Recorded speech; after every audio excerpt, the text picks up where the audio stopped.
Welcome to அரசியல் talkie. இன்னைக்கு நம்ம பார்க்க போகிற படம் ஜனநாயகன் ட்ரெய்லர் தான். இந்த படத்தை பற்றி சுருக்கமாக கதையை சொல்லணும் அப்படின்னா, இந்த படத்தோட கதாநாயகன் போலீஸாக இருக்காப்புல. போலீஸாக இருக்கும்போது குடும்பத்தோட சந்தோஷமாக இருக்காப்புல. அப்போ வில்ல வந்து குடும்பத்தை சீரழிச்சிடுறாரு. அதுக்கப்புறமா எனக்கு போலீஸ் வேலையை வேணாம்டா, ஐயோ போதும்டா, விடுங்கடா சாமி, நான் குடும்பத்தோட சந்தோஷமாக இருக்கேன், கண்ணு கட்டாத தூரத்தில் போய் வாழ்ந்துக்கிறேன் அப்படின்னு குடும்பத்தில் இருக்க எஞ்சி இருக்கிறவங்கள கூப்பிட்டுட்டு தனியாக போய் வாழ்ந்துக்கிட்டாப்புல. திடீர்னு வில்ல மறுபடியும் வந்து ஹீரோவை டிஸ்டர்ப் பண்ணுறாப்புல. அப்போ ஹீரோ என்ன செய்கிறாருன்னா, மறுபடியும் காக்கி சட்டியை போட்டுக்கிட்டு வில்லனை உன்னை சும்மா விட மாட்டேன்டா, உன்னை கொல்லாம விட மாட்டேன்டா, உன்னை சாவடிச்சிருவேன்டா அப்படின்னு பழி வாங்கி வில்லனை கொண்டுறாப்புல. திரும்ப மறுபடியும் ஹீரோ குடும்பத்தோட சந்தோஷமாக வாழ்கிற மாதிரி சுபம் அப்படின்னு படத்தை முடிச்சிடுறாங்க.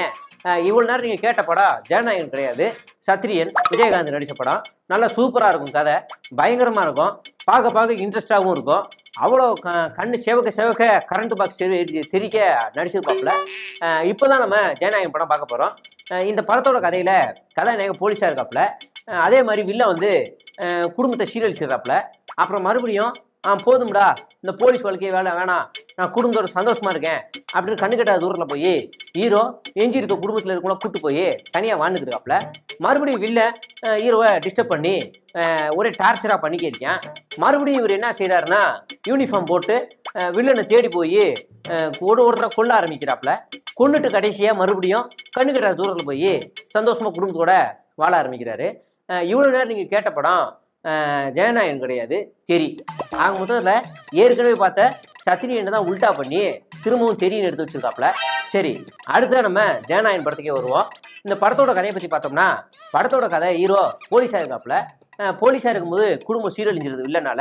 அப்புறம் மறுபடியும் இல்லை, இனிமேல் நான் வந்து குடும்பத்தோட நான் சந்தோஷமாக இருக்க போகிறேன், எனக்கு வேணாம்டா போலீஸ் வாழ்க்கை அப்படின்னு தனியாக போயிடுறாரு.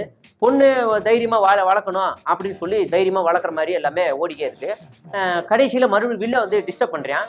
மறுபடியும் இவர் என்ன செய்கிறாருன்னா, போலீஸ் ட்ரெஸ்ஸை போடாமலேயே வில்லனை, அதுவும் சர்வதேச வில்லனை, எந்த ஆயுதமும் இல்லாமல் திடீர்னு எப்படி இவர் கைக்கு ஆயுதம்லாம் வருதுன்னே தெரியல, பயங்கரமாக எடுத்து பயங்கரமாக சண்டை போடுறாப்புல. யூனிஃபார்ம் போடாமலே ஒட்டுமொத்த உலக நாடுகளும் இவரை பார்த்து பயப்படுது.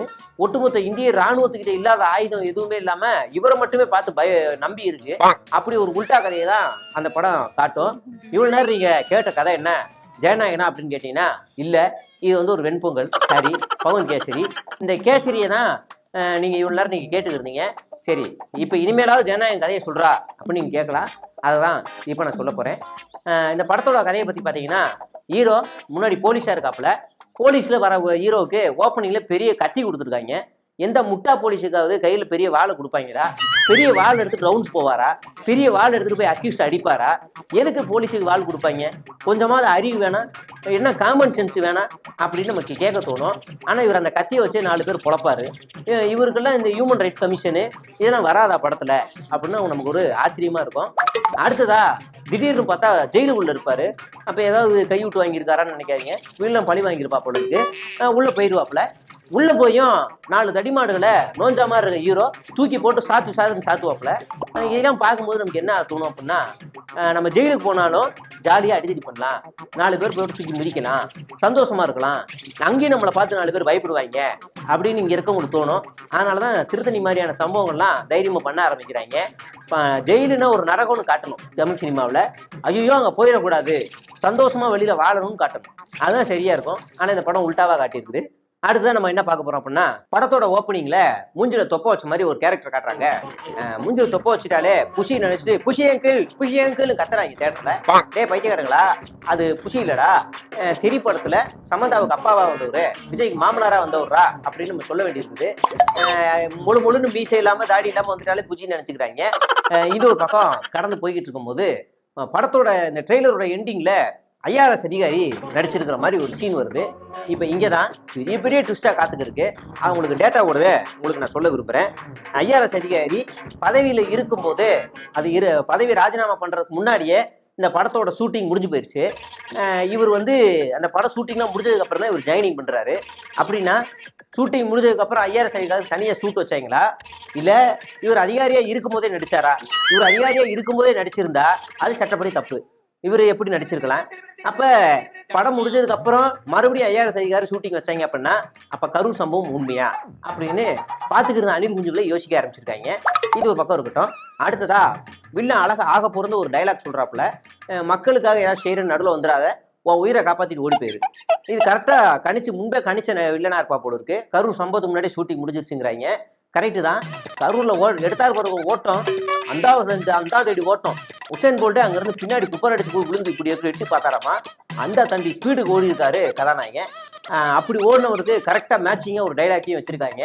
அதே மாதிரி என்னை அசிங்கப்படுத்திடுவேன், என்ன இது பண்ணிடுவேன், கேவலப்படுத்திடுவேன் அப்படிலாம் நினைக்கிறவங்களுக்குலாம் நான் ஒன்னே ஒன்று சொல்றேன். ஐ எம் ரன்னிங் டைமிங்க ஏதோ ஒரு இளவு சொல்லியிருப்பாப்புல. இது ஒரு பக்கம் இருக்குது. அப்புறம் ஒரு அருவருப்பான ஒரு சீனை வச்சிருக்காங்க. ஃபைனல் டெஸ்டினேஷன்ல கூட இப்படி ஒரு சீனை நான் பார்த்ததே கிடையாது. இந்த படத்துல இருக்கு. இவரு ஒரு ராடை நக்கிக்கிட்டு வராரு. அந்த ராடு அந்த குடவுன்ல துருப்பிடிச்ச ராடு, அவ்வளோ டஸ்ட் இருக்குது. ஒருவேளை அங்கே இந்திக்காரங்களாம் வேலை செஞ்சுருந்தாங்க அப்படின்னா அங்கே எப்படி இருக்கும் எனக்கு வருது. அப்படி எதையே துப்பி இப்பி வச்சிருப்பாங்க. டஸ்டா இருக்கும், துருப்பிடிச்சு போய் கிடக்கு. அவனும் மிதிச்சுலாம் கிடப்பான். அதை எடுத்து ஒரு 4 பேர் அடிச்சதுக்கு அப்புறம் அதை வேற நக்குறாப்புல, கிசுமி அப்படின்னு நக்குறாப்புல. அப்படியெல்லாம் நக்கக்கூடாது, இன்ஃபெக்ஷன் ஆயிடும். உங்களுக்கு ஏற்கனவே ஓசிடி பிரச்சனை இருக்கு. நீங்க யாராவது ஒருத்தர் உங்க மைக்ல வந்து இன்னொருத்தர் பேசக்கூடாது அப்படின்ற கான்சியஸா நீங்க இருக்கிறீங்க. படத்துல எல்லாம் இப்படி நடிக்கலாமா, தப்பு அப்படின்னு நம்ம சொல்ல வேண்டியிருக்கு. இது ஒரு பக்கம் இருக்கு. அதே மாதிரி இந்த தேர்தல் பிரச்சாரத்தை எல்லாத்தையுமே ஷூட்டிங் இல்லைன்னு சொல்லியிருந்தாங்க. ட்ரெய்லர்லயே அதே மாதிரி சீனை சிஜி பண்ணி வச்சிருக்கிறாங்க. அப்பட்டமா தெரியுது இவர் வந்து ஷூட்டிங் தான் பண்ணியிருக்காப்ல அப்படின்னு. அழகா மேட்ச் பண்ணி வேற வச்சிருக்காங்க. அப்ப கரூர்ல 40 ரூபா மரணத்துக்கு காரணமும் இதே ஷூட்டிங் தான் ட்ரெய்லரும் மறுபடியும் உறுதிப்படுத்தி இருக்குது. இது நம்ம பார்க்க வேண்டியதா இருக்கு. இது ஒரு பக்கம் இருக்கட்டும்.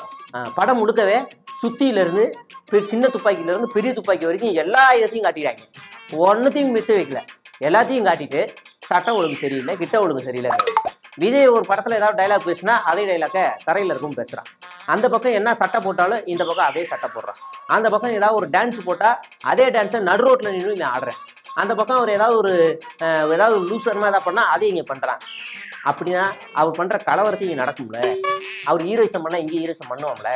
அப்போ படம் எப்படி காட்டணும்? அரசியல் வந்துட்டீங்கன்னா திருத்தி வாழ வைக்கணும் வில்லனை.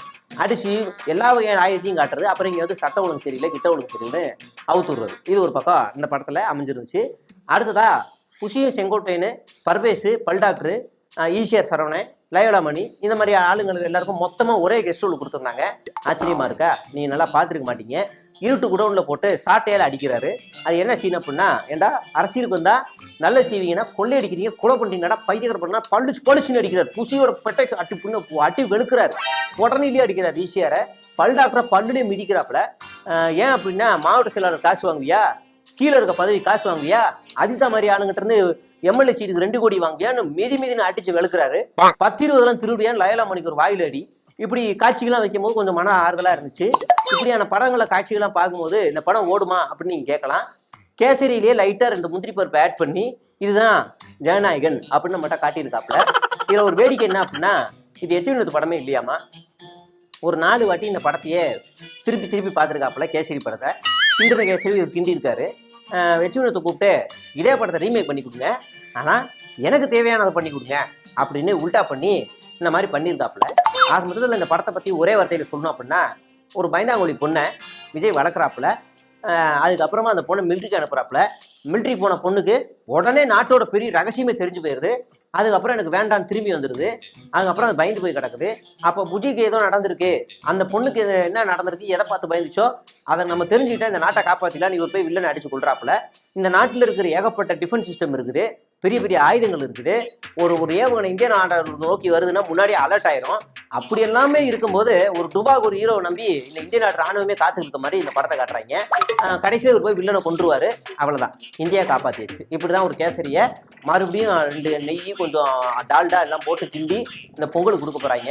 இப்பதான் தெரியுது இவங்க ஏன்டா இவங்க வந்து பராசக்தியை பார்த்து இவங்க பயந்து நடுங்கியிருக்காங்கன்னு தெரியுது. பராசக்தியில ட்ரெய்லர் ரிலீஸ் ஆச்சு நேத்து. ஒவ்வொரு டைலாக்கும் அரசியல் பேசுது. டெல்லி தான் உங்களுக்கு தமிழ்நாடாடா, இந்தியாவா அப்படின்னு கேட்குறாங்க. தமிழ்காரன் டெல்லிக்கு போனா ஹிந்தி பேசுறான், டெல்லிக்காரன் மதுரைக்கு வந்தா தமிழ் பேசுறான்னு ஜியை ஒரு ஊமு குத்திருக்காப்புல. அதே மாதிரி அண்ணா கேரக்டர் வந்து அந்த சம்பவம் பண்ணது யாருன்னு தெரியாது, ஆனா பண்ணது என் தம்பி அப்படிங்கிற மாதிரியான டைலாக் வருது. இப்படி புடனில் அடிக்கிற மாதிரியே அரசியல் டைலாக்லாம் பேசியிருக்கிறாங்க. உண்மையிலேயே பராசக்தியா இல்லை கேசரியான்னு பார்த்தா நான் எதுவும் சொல்ல விரும்பல. ட்ரெய்லரே பாதி உண்மை தெரிஞ்சு போயிடுச்சு. வயிற்றுச்சல் தாங்காம பராசக்தி ட்ரெய்லர்ல ஸ்கேம் பண்ணிட்டாங்க, ஒரு நிமிஷத்துல மில்லியன் வியூஸ் வருதுன்னு கதறிக்கு இருக்காங்க. தம்பி, வியூஸ் போனா போயிட்டு போகுது, அந்த கிரெடிட்ஸ் ஏதோ ஸ்கேம் நடக்குனே வச்சுக்க. ஆனா இன்னும் 4-5 நாள்ல படம் ரிலீஸ் ஆக போகுது, அப்ப தெரியும்டா அவங்க லட்சணம் அப்படின்னு மக்கள் கேட்குறாங்க. அதனால எந்த படம் நல்ல படம் அப்படின்னு பொறுத்திருந்து பார்த்துட்டு அடுத்த நம்ம திரை விமர்சனத்துல அதை பத்தியும் பேசுவோம். நன்றி, வணக்கம்.